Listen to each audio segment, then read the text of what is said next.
Welcome back everyone. आप सभी का स्वागत है आरके कॉम्पिटिटिव के इस न्यू वीडियो में। आज की इस वीडियो में देखेंगे 15 अप्रैल 2021 के कुछ मोस्ट इंपॉर्टेंट क्वेश्चंस। तो चलिए वीडियो स्टार्ट करते हैं। पहला क्वेश्चन आएगा कि पंजाब सरकार ने कोरोना टीकाकरण अभियान के लिए किस अभिनेता को ब्रांड एम्बेसडर बनाया है? वो बनाया है सोनू सूद। सोनू सूद के बारे में आप सभी जानते होंगे। अगले साल लॉकडाउन में इन्होंने अपने खर्चे से कई सारे जो प्रवासी मजदूर फंसे हुए थे उन्हें बसों से उनके डेस्टिनेशन तक पहुंचाया था। इसके अलावा लॉकडाउन के बाद से ही ये काफ़ी सारे सोशल वर्क के जो काम होते हैं उनमें संलग्न हो चुके हैं। अगर सोनू सूद का बात करें तो इनसे दो क्वेश्चन बनेंगे करंट अफेयर के, जो कि काफ़ी ज़्यादा इंपॉर्टेंट है। पहला ये बनेगा कि इन्होंने हाल में ही एक किताब की रचना की है जिसका नाम है आई एम नॉट मसीहा। ये इनके जो सोशल वर्क्स हुए हैं उनको लेकर इन्होंने लिखा हुआ है। और दूसरा ये क्वेश्चन बनेगा कि पंजाब सरकार में भारतीय चुनाव आयोग ने इनको चुनाव अभियंता के रूप में नियुक्त किया था। यानी ऐसे समझिए कि ये चुनाव के लिए ब्रांड एम्बेसडर बनाए गए थे चुनाव आयोग के तरफ से। बात आई है पंजाब की, तो पंजाब से जुड़ा क्वेश्चन देखेंगे कि पंजाब की स्थापना हुई थी 1 नवंबर 1966 में। इसके बाद पंजाब की राजधानी है चंडीगढ़ में। गवर्नर है विजेंद्र पाल सिंह बदनौर। पंजाब के मुख्यमंत्री है कैप्टन अमरिंदर सिंह जो कि कांग्रेस पार्टी से हैं। और पंजाब के मुख्य न्यायाधीश है रविशंकर झा। पड़ोसी देश है पंजाब का पाकिस्तान और पड़ोसी राज्य है राजस्थान, हरियाणा, हिमाचल प्रदेश। पंजाब की जो लोकसभा सीट है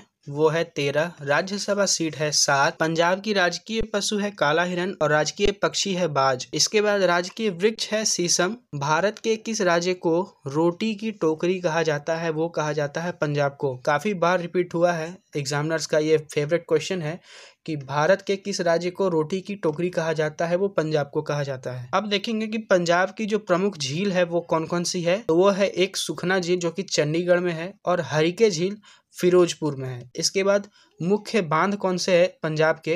रंजीत सागर डैम रावी नदी पर है और सिसवान बांध जो कि सिसवान नदी पर है और जयंती बांध है। पंजाब के प्रमुख स्थान कौन कौन से हैं? स्वर्ण मंदिर अमृतसर में है। जलियांवाला बाग जो है वो अमृतसर में है। वाघा बॉर्डर भी अमृतसर में है। इसके बाद लोक नृत्य कौन है पंजाब के? तो भांगड़ा है, गिद्धा है और झूमर है। इसके बाद प्रमुख हवाई अड्डे कौन कौन से हैं पंजाब के? श्री गुरु रामदेस अंतर्राष्ट्रीय हवाई अड्डा, पठानकोट हवाई अड्डा पठानकोट में। अगला क्वेश्चन कि किस राज्य की सरकार ने जहां झुग्गी वहीं मकान योजना को शुरू किया है? वो किया है दिल्ली की सरकार ने। इमेज में देख पा रहे होंगे, ये इमेज है दिल्ली में रह रहे लोगों के झुग्गी झोपड़ियों की। यानी कि ये उन व्यक्तियों का आशियाना है जिनके पास कोई घर नहीं है। तो दिल्ली सरकार यही करने वाली है कि जिन व्यक्तियों के पास अपना घर नहीं है उनके लिए ये मकान बनाएगी। तो आप देख पाएंगे जहां झुग्गी वहीं मकान योजना का जो उद्देश्य है वो यही है कि झुग्गी बस्तियों में रह रहे बेघर लोगों के लिए यहाँ पर फ्लैट बनाए जाएं और इनको जो है वो एक अच्छा जिंदगी देने का प्रयास किया जाए। बात आई है दिल्ली की। दिल्ली से जुड़े क्वेश्चन देखेंगे कि दिल्ली की स्थापना किसने की? तो अनंगपाल ने की, तोमर वंश के शासक। इसके बाद दिल्ली का जो राजकीय पशु है वो नील गाय है। दिल्ली की राजकीय पक्षी है घरेलू गौरैया। मुख्यमंत्री है अरविंद केजरीवाल। उपराज्यपाल है अनीस बैजल और दिल्ली की पहली महिला शासक रजिया सुल्तान है। इसके बाद नई दिल्ली में जो स्थित प्रमुख स्टेडियम है उनको देखेंगे कि Shivaji stadium, Arun Jaitley stadium, Ambedkar stadium, ये सब जो है वो दिल्ली के प्रमुख स्टेडियम है। इसके बाद दिल्ली के प्रमुख पर्यटन स्थल को देखेंगे कि लाल किला, जामा मस्जिद, मोती मस्जिद, कुतुब मीनार, तुगलकाबाद किला, Jantar Mantar, India gate, Rashtrapati Bhavan, Mughal garden, ये सब दिल्ली में है और ये सब प्रमुख पर्यटन स्थल हैं। अब दिल्ली में देखेंगे किसका किसका समाधि स्थल मौजूद है। तो शांतिवन जो है वो जवाहरलाल नेहरू का है। राजघाट महात्मा गांधी का है। विजय घाट लाल बहादुर शास्त्री का। वीर भूमि राजीव गांधी का। किसान घाट चौधरी चरण सिंह का। समता स्थल जगजीवन राम एवं एकता स्थल जो है वो ज्ञानी जैल सिंह का है। अब देखेंगे दिल्ली में मुख्यालय कौन कौन से हैं। जो प्रमुख मुख्यालय है उनमें है रक्षा अनुसंधान एवं विकास संगठन DRDO, Punjab national bank PNB, भारतीय सेना, भारतीय वायुसेना, भारतीय नौसेना, तीनों का मुख्यालय दिल्ली में मौजूद है। इसके बाद दिल्ली के प्रमुख हवाई अड्डे इंदिरा गांधी अंतर्राष्ट्रीय हवाई अड्डा, पालम हवाई अड्डा, सफदरजंग हवाई अड्डा। अगला क्वेश्चन कि हाल ही में 1 करोड़ कोविड वैक्सीन खुराक देने वाला भारत का दूसरा राज्य कौन बना है? वो बन गया है राजस्थान। तो पहला राज्य कौन है? वो है महाराष्ट्र। एक क्वेश्चन से आपको 2 क्वेश्चंस मिल गए कि हाल ही में 1 करोड़ वैक्सीन देने वाला पहला राज्य महाराष्ट्र और 1 करोड़ वैक्सीन देने वाला दूसरा राज्य जो है राजस्थान है। ऑप्शन में देखिए महाराष्ट्र, राजस्थान और हरियाणा, ये तीनों राज्य आए हैं। तीनों से भी मोस्ट इंपोर्टेंट क्वेश्चन बनेंगे, देखेंगे उनको। राजस्थान पहले आया है, तो राजस्थान की राजधानी है जयपुर। राजस्थान के मुख्यमंत्री हैं अशोक गहलोत, कांग्रेस से हैं। राजस्थान के गवर्नर कलराज मिश्रा। पड़ोसी राज्य हैं मध्य प्रदेश, गुजरात, हरियाणा, उत्तर प्रदेश और पंजाब।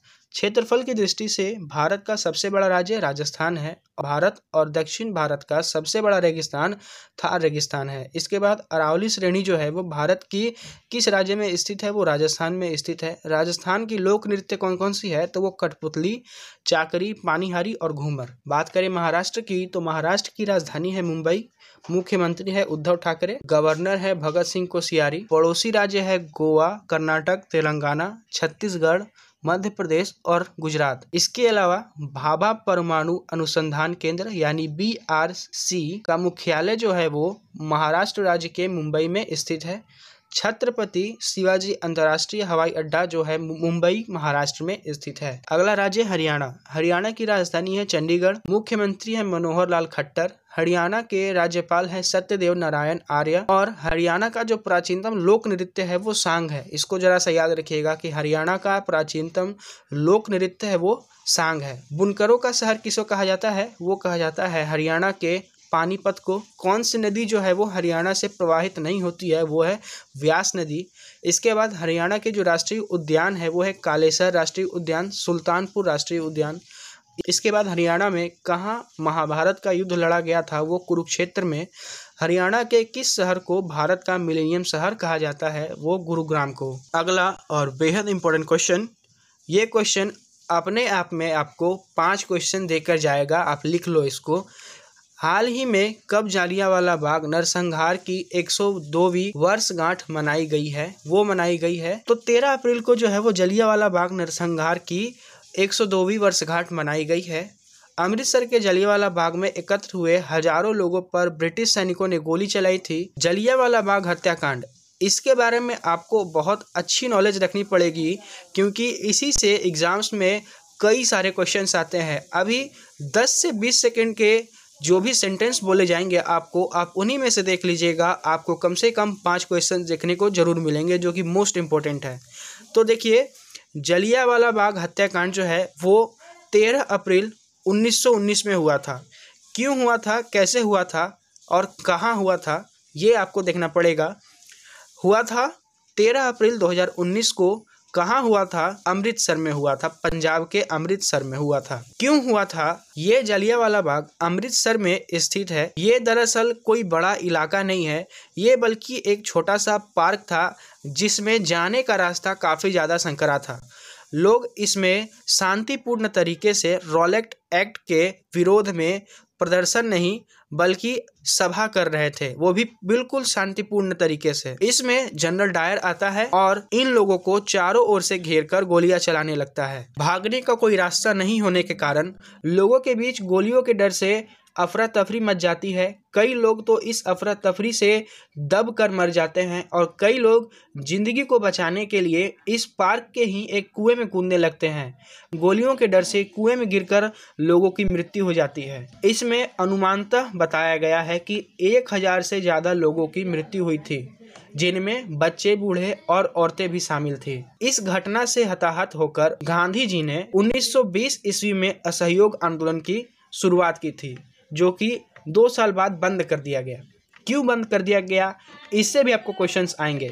ये असहयोग आंदोलन जो हुआ था इसमें भगत सिंह भी शामिल थे, आपको पता होगा, इसमें भगत सिंह भी शामिल थे।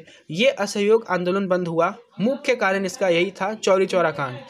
अगला क्वेश्चन कि निम्न में से कौन सी कंपनी जो है वो हाल ही में रेलवे के बाद सबसे ज़्यादा कर्मचारियों वाली कंपनी बन गई है? तो वो बनी है टाटा कंसल्टेंसी सर्विसेज यानी TCS। तो TCS यानी टाटा कंसल्टेंसी भारत की सबसे बड़ी IT कंपनी हाल ही में रेलवे के बाद सबसे ज़्यादा कर्मचारियों वाली कंपनी बनी है। इस चालू तिमाही में 5 लाख कर्मचारियों वाली कंपनी बन जाएगी, जबकि रेलवे के पास 12.54 लाख कर्मचारी हैं। 14 अप्रैल को पूरे भारत में किस महान महान व्यक्ति की जयंती मनाई जाती है, वो मनाई जाती है डॉक्टर भीमराव अंबेडकर की।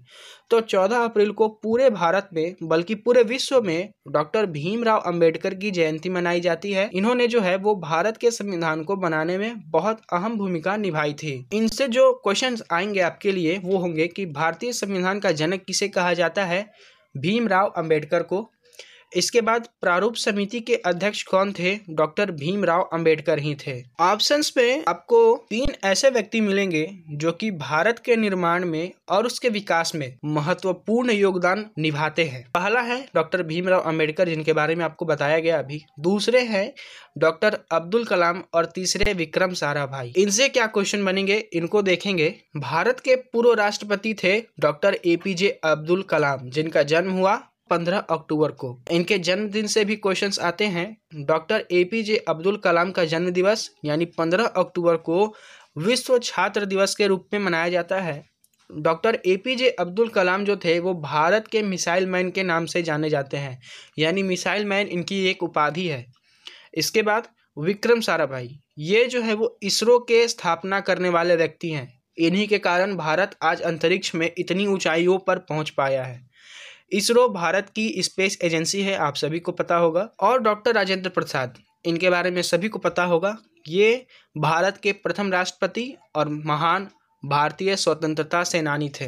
तो बस आज की वीडियो में इतना ही। फिर आपसे मिलेंगे कल की न्यू वीडियो के साथ। तब तक के लिए वीडियो को लाइक कीजिए, शेयर कीजिए, चैनल को सब्सक्राइब कीजिए और बेल नोटिफिकेशन का जो आइकन है उसे दबा के प्रेस कर लीजिएगा ताकि आने वाली वीडियोस का नोटिफिकेशन आपको सबसे पहले मिल जाए।